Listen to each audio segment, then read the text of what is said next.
No puedo llamar a nadie. Él siempre está cerca. Estoy escribiendo esto en mi celular, acurrucado en mi closet, esperando que el sonido de la casa vieja sentándose tape el tecleo frenético de mis pulgares. Me siento como un niño otra vez, escondiéndome de monstruos. La diferencia es que, esta vez, el monstruo cree que es mi papá. Déjenme que les cuente. Tengo 23. Vivo con mi papá. Obviamente, no era el plan. Universidad, trabajo, mi propio lugar, ese era el plan. Pero la economía está como está, y mi mamá falleció hace unos años, y él ya estaba mayor. Está jubilado, y su pensión apenas alcanza para mantener las luces prendidas en esta casa vieja. No era un mal arreglo. Yo trabajaba mis turnos en un almacén en el centro, ayudaba con las cuentas, y él andaba por ahí, viendo sus películas viejas, y quejándose de la espalda. Teníamos un ritmo. Era tranquilo, quizás un poco solitario, pero era normal. El cambio fue tan gradual que casi no me di cuenta. Al principio, era solo, bueno. Mi papá, que durante los últimos 5 años había tratado el sillón frente al televisor como una extensión natural de su cuerpo, empezó a moverse de nuevo. Siempre fue un tipo grande, un ex mecánico, y la edad se le había sentado como una gruesa capa de polvo. Pero de repente, el polvo se fue. Empezó hace como un mes. Bajó al sótano a arreglar una tubería que goteaba. Yo me ofrecí a hacerlo, pero insistió. Todavía tengo algo de uso en estas viejas manos, gruñó, una frase familiar. Estuvo ahí abajo por horas. Recuerdo haberle gritado una vez, preguntándole si necesitaba ayuda, y solo recibí un «ya lo tengo», ahogado como respuesta. Cuando finalmente subió, estaba manchado de tierra y mugre, pero estaba sonriendo. Una sonrisa de verdad, con los dientes, más amplia de lo que había visto en una década. Todo arreglado, anunció, aplaudiendo con las manos llenas de polvo. Se veía, revitalizado. Solo pensé que estaba orgulloso de sí mismo por haber arreglado la reparación. A la mañana siguiente, me desperté con el olor a tocino y el sonido de los pájaros cantando afuera. Eso no era inusual. Lo inusual era mi papá, parado en la estufa, tarareando. No había cocinado un desayuno en condiciones desde que mi mamá murió. Por lo general, solo se servía un tazón de cereal y gruñía un buenos días. Buenos días, hijo, dijo, con la voz alegre. Huevos. Me sorprendió, pero me dio gusto. Sí, claro. Gracias. Estás de buen humor. Me siento con energía, dijo, volteando los huevos con un floreo que casi manda uno al suelo. Decidí que he estado sentado demasiado tiempo. La vida es para vivirla, ¿verdad? Esa semana, fue un torbellino de actividad. Cortó el césped, cosa que normalmente tenía que rogarle que hiciera por días. Limpió las canaletas. Incluso empezó a aceitar las bisagras de las puertas para que no crujieran. Estaba emocionado. Pensé que tal vez finalmente había salido del largo y silencioso duelo en el que había estado nadando. Pensé que estaba recuperando a mi viejo papá. La primera señal de que algo andaba mal llegó una semana después. Me estaba preparando para salir con unos amigos. Era viernes por la noche, el primero que tenía libre en un tiempo. Me estaba poniendo la chamarra cuando entró al salón, retorciéndose las manos. ¿Vas a salir?, preguntó. Su voz había perdido su tono alegre. Estaba tensa. Sí, solo por unas horas. A tomar una cerveza con un par de tipos del trabajo. Hizo una mueca y se puso una mano en el pecho. Oh. Es solo que, me siento un poco raro. Me aprieta el pecho. Probablemente solo indigestión, pero, ya sabes. Me detuve, con las llaves a medio camino del bolsillo. Su cara estaba pálida. Sentí una oleada de culpa. ¿Estás bien? ¿Llamo a alguien? No, no, nada de eso, dijo rápidamente, haciendo un gesto despectivo con la mano. Estoy seguro de que pasará. Solo, no me gustaría estar solo aquí si empeora. Así que me quedé. Me quité la chamarra, pedí una pizza, y vimos uno de sus viejos westerns en blanco y negro. Su dolor en el pecho pareció desaparecer mágicamente en el momento en que me senté en el sofá. Me molestó, pero me dije que solo se estaba poniendo viejo y ansioso. La próxima vez que intenté irme, unos días después, fue la espalda. Afirmó que se le había agarrotado tanto que no podía levantarse del sofá para tomar un vaso de agua. Pasé la noche trayéndole cosas, frotándole los hombros y escuchándolo gemir. En el momento en que mi amigo llamó para preguntar dónde estaba y le dije que no podía ir, de repente se sintió un poco mejor y logró levantarse para usar el baño por su cuenta. Se convirtió en un patrón. Cada vez que hacía un plan para salir de la casa, por cualquier razón que no fueran mis turnos de trabajo, desarrollaba alguna dolencia repentina y debilitante. Una migraña. Mareos. Un virus estomacal. Era tan transparentemente manipulador que me enojé. Tuvimos una pelea por eso. No puedo ser tu prisionero, grité una tarde después de que fingiera un ataque de tos para evitar que fuera a la tienda. Necesito tener una vida. Su cara se arrugó. No de ira, sino de una tristeza profunda y profunda que me desarmó por completo. Solo necesito que estés aquí, susurró. ¿Es tanto pedir? Me siento solo.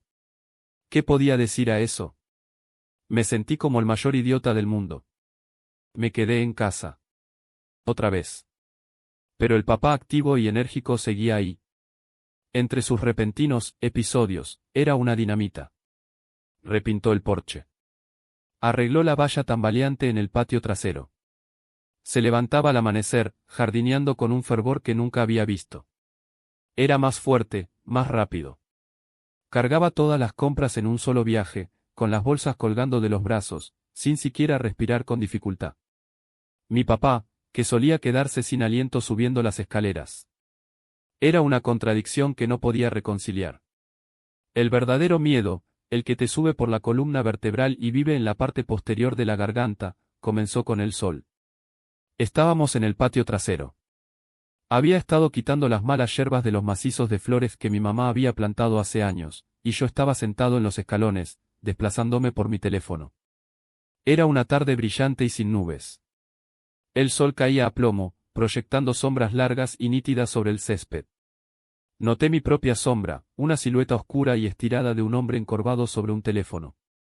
Lo miré a él, de rodillas en la tierra, y vi la sombra del rosal, la sombra de la valla, la sombra del abrevadero. Pero no la suya. Era una figura sólida bajo el sol abrasador, pero el suelo a su alrededor estaba intacto, de un verde brillante puro. No había sombra. Parpadeé. Me froté los ojos. Tenía que ser un truco de la luz, una ilusión óptica. Miré hacia otro lado, luego volví a mirar. Nada.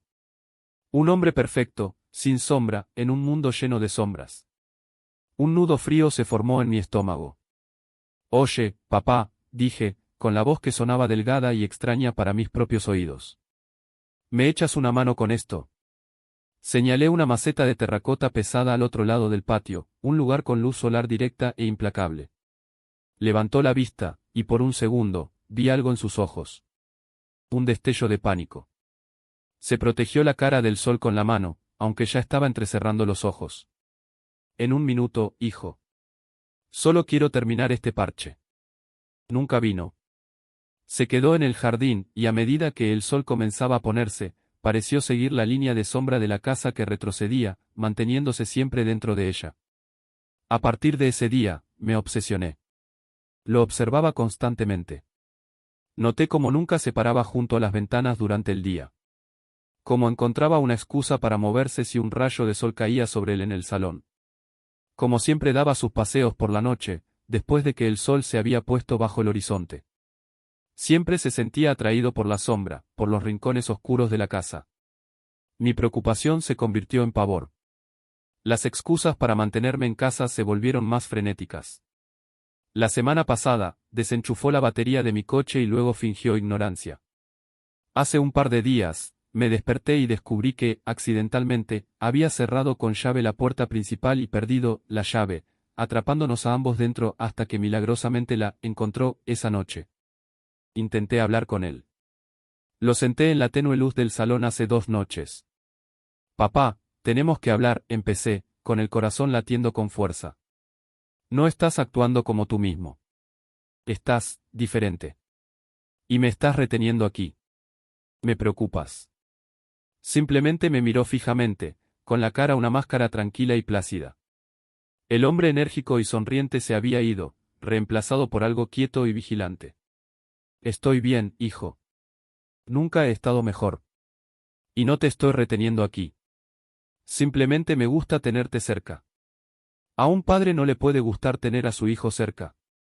Es más que eso, insistí, con la voz temblorosa. Desde que bajaste al sótano a arreglar esa tubería, has sido diferente. Algo pasó ahí abajo, ¿no? Su cara no cambió, pero sus ojos se endurecieron. Era como ver cómo se cerraban las persianas de una ventana.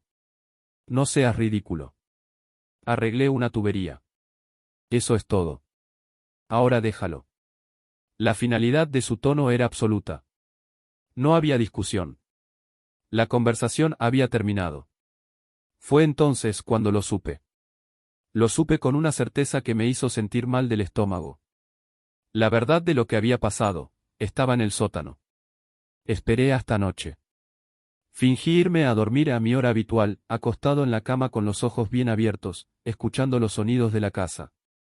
Lo escuché moverse por la planta baja, los pasos suaves, casi silenciosos, que eran otro nuevo desarrollo. Mi viejo papá solía pisar fuerte como un elefante. Lo escuché revisar la cerradura de la puerta principal. Luego la de atrás. Lo escuché pasar por la puerta de mi dormitorio, deteniéndose por un largo momento, y contuve la respiración, todo mi cuerpo rígido de miedo. Luego los pasos retrocedieron, y escuché que la puerta de su propio dormitorio se cerraba de golpe. Esperé lo que pareció una eternidad, contando los segundos, escuchando la vieja casa gemir y crujir a mi alrededor. Finalmente, cuando estaba seguro de que estaba dormido, me deslicé fuera de la cama. No encendí ninguna luz. Bajé las escaleras a hurtadillas, cada paso era un riesgo calculado. La puerta del sótano estaba al final del pasillo. Siempre hacía frío cerca de ella. Giré el pomo del latón viejo, encogiéndome ante el fuerte chasquido del pestillo. La abrí y me golpeó una ola de aire frío y húmedo que olía a tierra mojada y a algo metálico y vagamente dulce. El olor a descomposición. Mi celular era mi única luz. Encendí la linterna, el haz cortando un camino nervioso y tembloroso por las escaleras de madera destartaladas. Bajé, un escalón a la vez, con los oídos tensos ante cualquier sonido de arriba. El sótano era como lo recordaba. Piso de concreto, paredes de piedra, basura amontonada en cada rincón.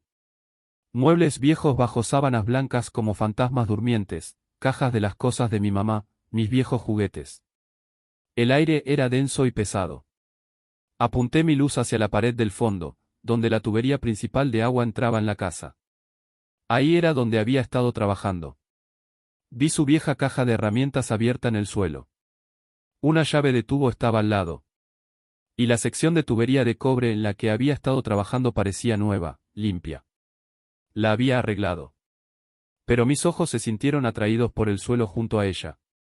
La mayor parte del suelo del sótano era de concreto, pero en esta esquina trasera, solo era tierra apisonada. Y una gran parte de ella, tal vez 6 pies de largo y 3 pies de ancho, era diferente del resto. La tierra era más oscura, más suelta. No estaba compactada por décadas de existencia. Estaba alterada, fresca.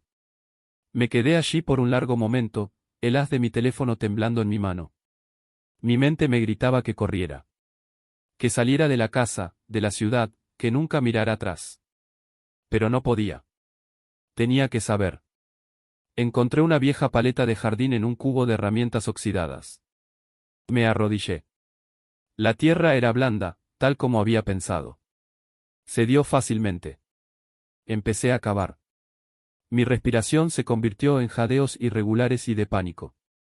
Los únicos sonidos eran el raspar de la paleta contra una roca ocasional y los latidos frenéticos de mi propio corazón en mis oídos. El olor a tierra húmeda era abrumador, pero debajo de él, ese otro olor se hacía más fuerte. No era un agujero profundo. Tal vez un pie de profundidad, mi paleta golpeó algo blando. No una roca. Retrocedí, dejando caer la herramienta.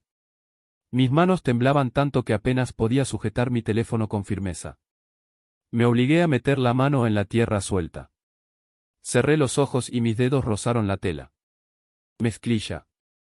La textura desgastada y familiar de los jeans de trabajo de mi padre. Retrocedí a toda prisa, jadeando por aire, pero sabía que tenía que ver. Tenía que estar seguro.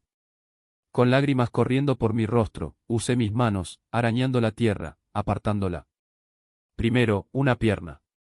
Luego un torso, con su camisa de franela descolorida favorita. Y luego, la cara. Era él. Mi papá. Sus ojos estaban cerrados, su boca ligeramente abierta. Su piel estaba pálida y cerosa, y había una fea y oscura herida en el costado de su cabeza, enmarañada con sangre seca y tierra. Parecía tranquilo, de una manera horrible y final. Parecía que se había caído de las escaleras, se había golpeado la cabeza, y todo había terminado en un instante. Me quedé mirando su rostro, el rostro real de mi padre, y un sonido escapó de mi garganta, un sollozo estrangulado de puro horror y dolor. Se había ido. Se había ido durante un mes, acostado aquí en una tumba poco profunda y sin marcar, mientras yo había estado viviendo con Creak. El sonido vino de la parte superior de las escaleras. Era un solo paso suave sobre la madera vieja. Lentamente, giré la cabeza. La luz de mi teléfono siguió mi mirada, viajando por la oscura y destartalada escalera. Y él estaba allí.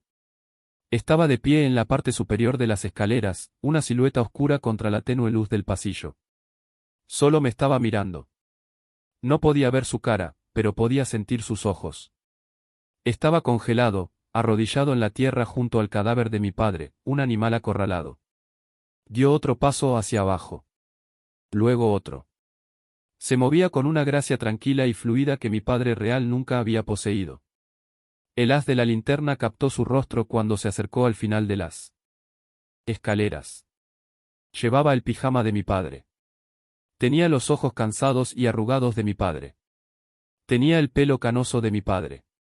Y estaba sonriendo. No era una sonrisa maliciosa. No era una sonrisa triunfante. Era triste. Infinitamente triste. Una sonrisa llena de una lástima que era más aterradora que cualquier rabia.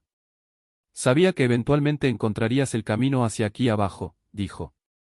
Su voz era la voz de mi padre, pero sin el borde áspero y desgastado por el humo. Era más suave. Más tranquilo. Lamento que tuvieras que ver esto. No podía hablar. Solo podía mirar fijamente, con la mente un vacío gritando.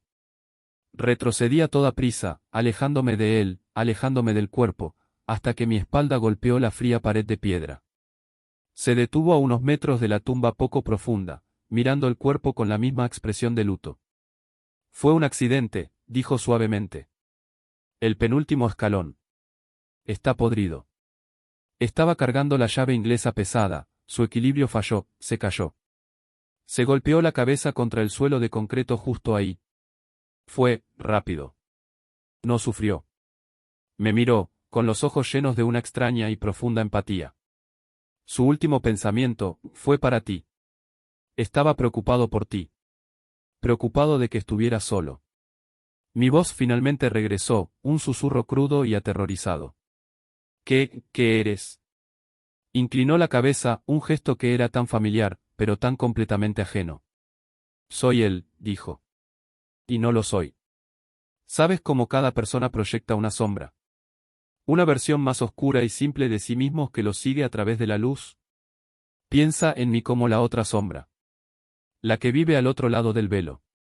Observamos. Existimos en la forma de nuestro doble. Sentimos lo que ellos sienten. Sus alegrías, sus tristezas, su amor. Dio un paso más cerca, y me estremecí. Se detuvo.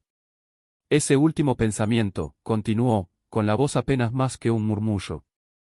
El amor que te tenía, su miedo a dejarte solo, fue tan poderoso. Una vida truncada, con tanto por dar. Creó un espacio. Y me arrastró. Soy su amor, su deber, su necesidad de cuidarte, en forma.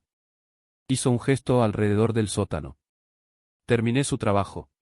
Arreglé la tubería. Lo enterré, para que no tuvieras que hacerlo. He estado arreglando la casa. Me he asegurado de que estés a salvo. He estado tratando de ser un buen padre. Las palabras eran una locura, pero en el aire frío y húmedo de esa tumba, se sentían horriblemente, innegablemente reales. Mi papá está muerto, solté, con lágrimas empañando mi visión. Sí, dijo la cosa en su piel, y la tristeza en su voz se sintió genuina. Lo está. Y lamento mucho tu pérdida. Pero ahora estoy aquí.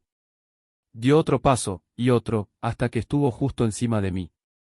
Se arrodilló, para que estuviéramos a la altura de los ojos.